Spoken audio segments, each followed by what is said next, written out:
Good morning, ladies. Tammy here. I've got 4 things I would like to talk to you about today. The first one is taking our before and after pictures.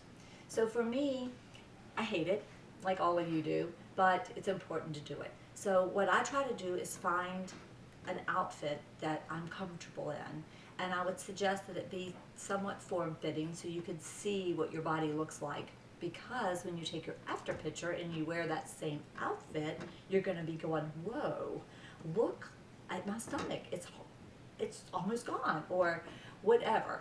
So get an outfit that you're comfortable in. Also, when you get ready to do your shots, find an area where the lighting is good. And for me, it's hard because in both of our houses, it's just like I just don't have a good place. So take your camera, go around the house, stand against this wall, against that wall, and see what looks the best, because you really want a good quality picture. And when you take your picture, you want to stand straight and take a front picture. And if you want to show us your guns, you can. Turn to the left and take a side picture. Turn to the back again, flex if you want, and then turn again, take another side picture. So you're going to do that when you're finished with your program as well. That's really important to do. Another great idea is there's all these apps you can use on your phone to label your pictures. So you could go and label this as 21-day fix. I started at September the 5th, and then at the end of the month you could take your pictures and label that 21-day fix at the end of September. And that way, in 2 years from now, when you're going back through all your pictures looking for your transformation, you won't remember what that workout that was, but you won't have to because you've labeled it.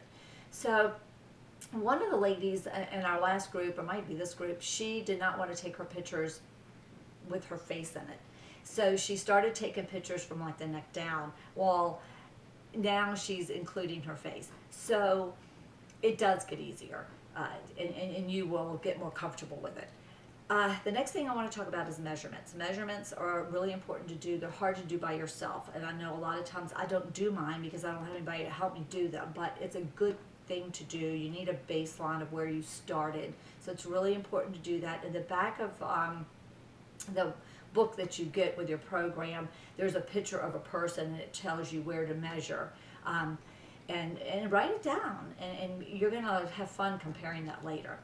The third thing that I want to talk about is comparing yourself to others. You know, this is a safe environment. This is a place where you could come for you to work on your health and to work on your journey. We're here to encourage and help you, and we're here for that as well. This is a place where you can come and put your pictures out there, put your measurements out there, and don't feel like people are judging you. That is not what this is about. So I want you all to know that, feel comfortable with that. The other thing, or the last thing that we're going to talk about, is modifiers. Now, when you get your DVDs and you put them in, there's always a modifier. The instructor is there, they have a modifier, and then they have some other people. So if you're new to working out, or if you've never worked out, watch the modifier. I've worked out for a year. A lot of times when I'm starting a new program, it's awkward. I don't know the steps. I can't figure out, how to properly do this exercise. So I watch the modifier. I take my time, I learn the steps, I get my form right.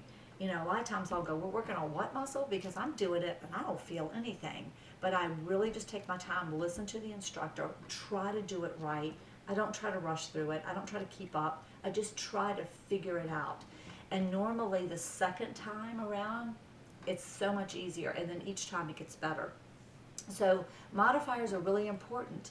And also with modifiers, if you're watching the modifier and you're starting to get tired or out of breath, and they're doing an exercise that you just feel like you've reached your limit, walk in place until you get your breath, you've regained, and then jump right back in.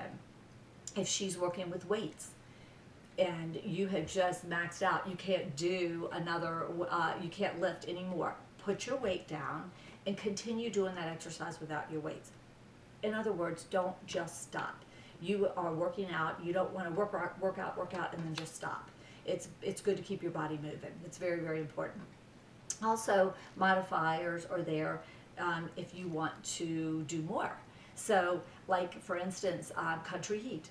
When I'm doing country heat, it's I need to do a little bit more. I'm very active. I've been working out for over a year, so to get my heart rate up, when they're sidestepping in between the dance moves, I might run in place, or I may do high knees. So you just need to make it harder, push yourself. You need to challenge yourself. When you're watching the modifier and it's becoming easy, then watch another person and step it up. That's how you're going to get better. Now sometimes, like for instance, Hammer and Chisel has equipment, and maybe you don't have all the equipment. They do explain what to do in there, but if you don't quite get it, or if you have questions, just ask in the room. One of us will be able to help you modify it. Like for instance, if you don't have a pull-up bar, we can show you how to do it with a band. So it's really wonderful with these videos. There is something for everybody, for beginners, people that have been doing it for a short time, or people that have been doing it for years. There is something for everyone. You can change it to meet your needs, which is awesome.